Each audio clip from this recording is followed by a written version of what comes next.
দেশি বিদেশি বাঙালি অবাঙালি বিভিন্ন রকমের রান্না খুব সহজে বাড়িতে তৈরি করার জন্য সাবস্ক্রাইব করে নিন সম্পাস কিচেন। আর আমার সমস্ত রান্নার আপডেট সবার আগে পাওয়ার জন্য বেল নোটিফিকেশনটা ক্লিক করতে ভুলবেন না। নমস্কার, ওয়েলকাম টু সম্পাস কিচেন। সম্পা রান্নাঘরে আপনাদের সকলকে স্বাগত জানাই। গতদিন আমি শেয়ার করেছিলাম দারুণ একটা ডালের রেসিপি, ডাল মাখনি।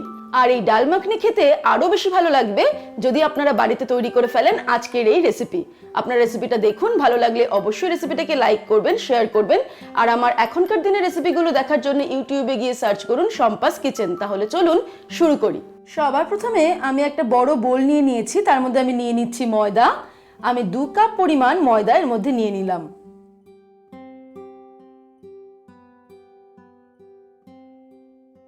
এর মধ্যে দিয়ে দেব হাফ টিস্পুন নুন, দিয়ে দিচ্ছি 1 টিস্পুন চিনি, দিয়ে দিচ্ছি 1/4 টিস্পুন বেকিং পাউডার, আর দিয়ে দিচ্ছি 1/4 টিস্পুনেরও কম বেকিং সোডা। ড্রাই ইনগ্রেডিয়েন্টস গুলো খুব ভালো করে মিশিয়ে নেব। এবারে আমি এর মধ্যে দিয়ে দিচ্ছি সাদা তেল। 2 টেবিলস্পুন আমি সাদা তেল দিয়ে দিলাম। এবারে ফাইনালি আমি এর মধ্যে দিয়ে দিচ্ছি হাফ কাপ পরিমাণ টক দই।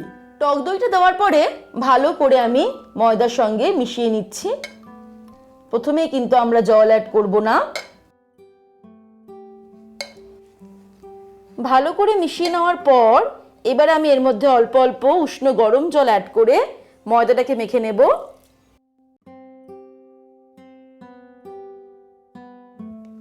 প্রায় 7-8 মিনিট মতো আমি কিন্তু ময়দাটাকে খুব ভালো করে মেখে নিয়েছি। এটা কিন্তু একদম সফট করে মাখা হয়েছে। এবারে আমরা এই ময়দাটাকে সামান্য তেল মাখিয়ে নেব। সামান্য তেল আমি হাতের পাতায় নিয়ে ওপরটা কিন্তু ভালো করে ময়দার মাখিয়ে দিলাম। তারপর এটাকে আমরা ঢেকে বেশ খানিকটা সময়ের জন্য রেখে দেব। এবার একটা ছোট বোল আমি নিয়ে নিলাম, তার মধ্যে আমি ময়দাটাকে দিয়ে দিলাম। এটাকে এবার আমি ঢেকে দিয়ে রেখে দেব 2 ঘন্টা মতো।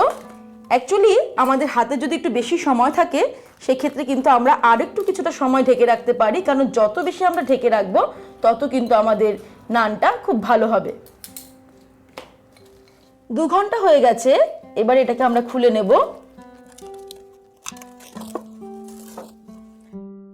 আমাদের ময়দা কিন্তু একদম সফট হয়ে গেছে, দেখুন হাতটা কিন্তু একদম ভেতরে ঢুকে যাচ্ছে। এটাকে আমরা আবার একটুখানি মেখে নেব। তারপর এটা থেকে লুচি থেকে একটু বড় সাইজের করে আমরা লেচি কেটে নেব।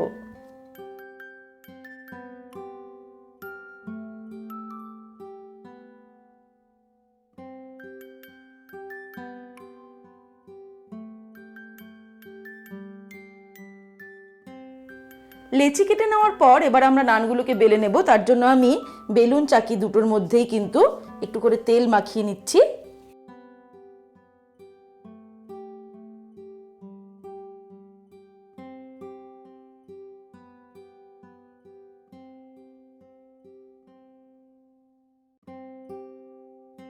এবারে আমরা চলে যাব নেক্সট স্টেপের দিকে। এবারে আমি একটা কড়াইতে একটু বেশি পরিমাণ তেল নিয়ে নেব। তেলটা খুব ভালো মতো গরম হয়ে গেলে আঁচটাকে মিডিয়ামে করে আমরা এই নানগুলোকে তেলের মধ্যে ছেড়ে দেব।